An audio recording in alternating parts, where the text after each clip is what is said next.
तरी का होईना मी स्वस्थ चित्तानं त्या किनाऱ्याला लागून आनंदाचा एक अनुभव घे. हीच प्रत्येक माणसाची इच्छा आहे, लक्षात घ्या.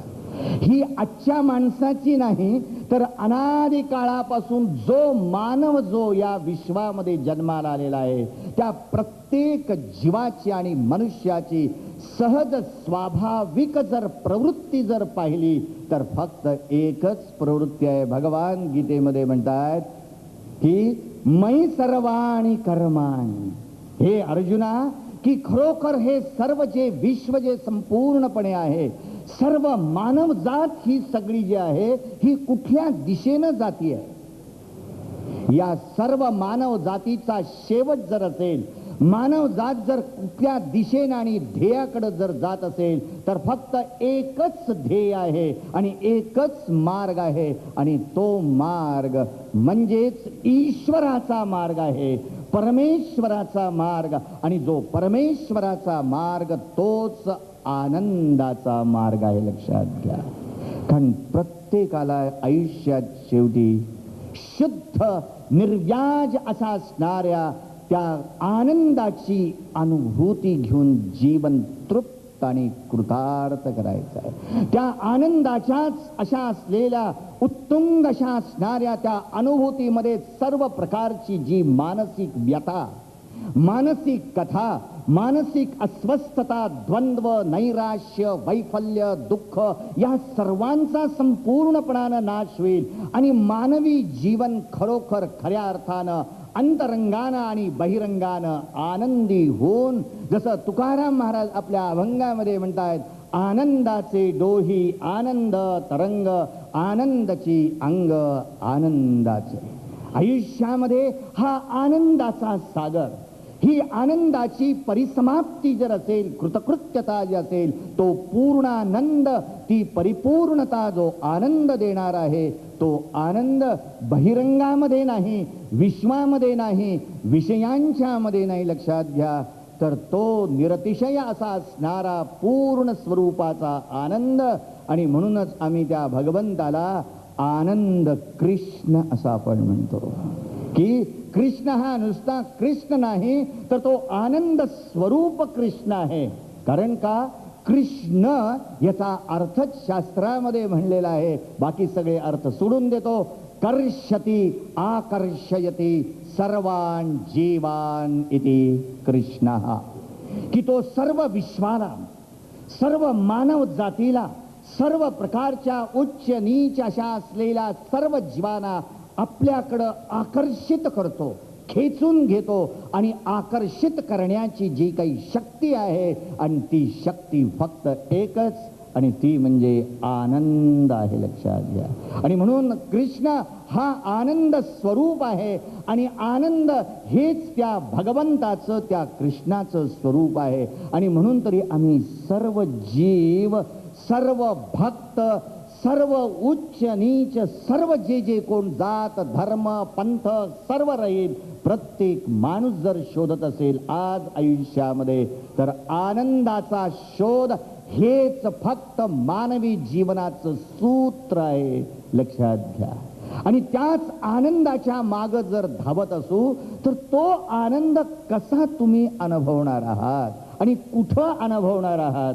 आणि तो आनंद फक्त आपल्या आत अंतरंगामध्येच, आपल्याच अंतःकरणाच्या साह्यानंच आपल्या आत त्या आनंदाची अनुभूती घेऊन जीवन कृतार्थ करायचं आहे. आणि म्हणून याचसाठी मन हेच साधन आहे. आणि तेच मन आज आमचं जर पाहिलं तर सगळं विषयांच्या मध्ये, व्यवहारामध्ये आसक्त झालेला असा आहे. त्याच्या त्या मनाच्या आत अंतरंगामध्ये त्या भगवंताला एवढी सुद्धा जागा नाही आहे हो. आज आपले डोळे झाकून जर अंतरंग जर पाहिलं, आपलं हृदय जर पाहिलं, तर सर्व हृदय हे रक्तानं भरलेलं नाही आहे, तर आपलं सर्व हृदय हे सगळ्या प्रकारच्या विषयांच्या कामनांनी, सर्व प्रकारच्या काम, क्रोध, लोभ, मोह, मदमत्सराने या सर्व प्रकारच्या षड्रिपूने आणि कलुषित झालेलं असं हे भयंकर असं असलेलं हे हृदय आहे. आणि अशा या हृदयामध्ये असं हे अशुद्ध आणि कलुषित अशा असलेल्या अंतःकरणामध्ये जीवनामध्ये माणसाला उत्तुंग असा असणारा, उदात्त असा असणारा, निरतिशय असा असणारा तो आनंदाचा वर्षाव किंवा आनंदाची अनुभूती कशी काय मिळेल. आणि त्याचसाठी जर काही करायचं असेल तर भक्ती संगीतामध्ये आपण 1-2 पद ऐकली, फक्त एकच की हे मन आज आम्ही विषयांच्यावर प्रेम करतोय. लक्षात घ्या, यांनी सांगितलं कलियुगामध्ये भक्ती हाच मार्ग आहे. का भक्ती मार्ग आहे? का? ह्याला कारण एकमेव आहे. लक्षात घ्या, मानसशास्त्राप्रमाणे की प्रेम हे उत्स्फूर्त असतं.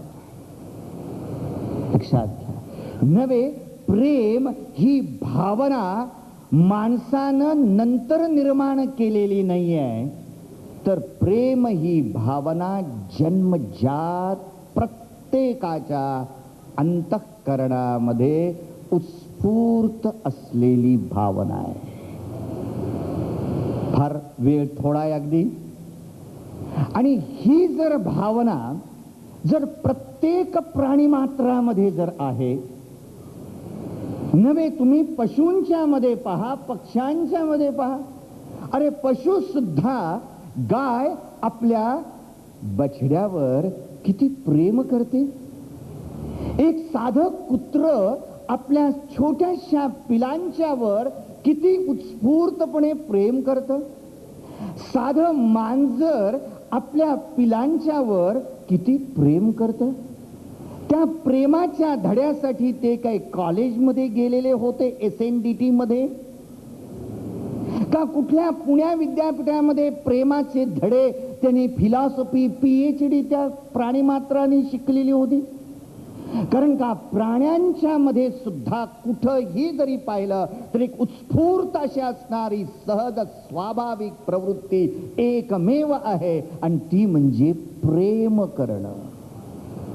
जर प्राणीमात्रांच्या मध्ये आहे तर माणसामध्ये सुद्धा ती उपजत आहे, नाही का. प्रत्येक मनुष्य, प्रत्येक आई मुलगा न पाहता सुद्धा अजूनही मुलाचं तोंड पाहिलेलं नाही आहे, पण त्या गर्भावर किती प्रेम करत असेल. त्याच्याकरता आईच झालं पाहिजे, बाप होऊन काही उपयोग होणार नाही. खरोखर की काय उत्स्फूर्त भावना आहे त्या प्रेमामध्ये. कारण का प्रेमामध्ये सहज केलेल्या सहज प्रवृत्तीमध्ये जर प्रेमामध्ये पाहिलं तर प्रेमामध्ये असतो आनंद, बाकी काहीही नाही आहे. का प्रेमामध्ये आनंद असतो? कारण प्रेम करणं नव्हे, प्रेम ज्यावेळी आम्ही करतो ते प्रेम ही भावना नाही, तर त्या प्रेमाच्या माग प्रेमाचं लक्षण आहे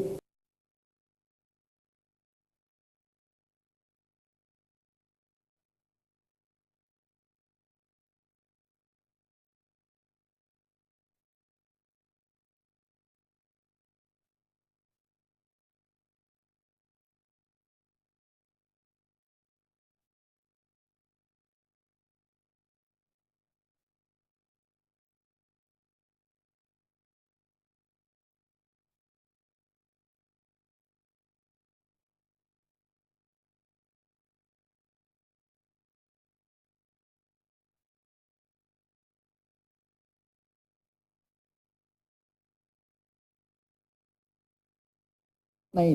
प्रेमामध्ये सर्वस्वाचा त्याग आहे. प्रेमामध्ये स्वतःच्या स्वार्थाचा त्याग आहे. प्रेमामध्ये स्वतःच्या अहंकाराचा आणि ममकाराचा त्याग आहे. प्रेमामध्ये माणूस स्वतःला विसरतो. लक्षात घ्या, माणूस स्वतःचं अस्तित्व संपूर्णपणे हरवून दुसऱ्याच्या प्रेमामध्ये इतका तल्लीन होतो, बेहोश होतो की तो स्वतःला विसरून, विश्वाचं भान विसरून एका अत्यानंदाच्या उर्मीचा अनुभव त्या प्रेमामध्ये घेत असतो. हे जर व्यवहारामध्ये तुम्हाला जर दिसत असेल, परंतु व्यावहारिक प्रेम थोडस इतकं शुद्ध प्रेम राहिलेलं नाही आहे की त्या प्रेमाच्या माग थोडीशी स्वार्थाची छटा असते. त्या प्रेमाच्या माग रागद्वेषांची छटा असते. त्या प्रेमाच्या माग अपेक्षेची छटा असते. आणि जितकं आपण अपेक्षा ठेवून आपण मर्त्य माणसावर, विषयांच्या वर प्रेम करतो, त्यावेळी ते प्रेम राहत नाही.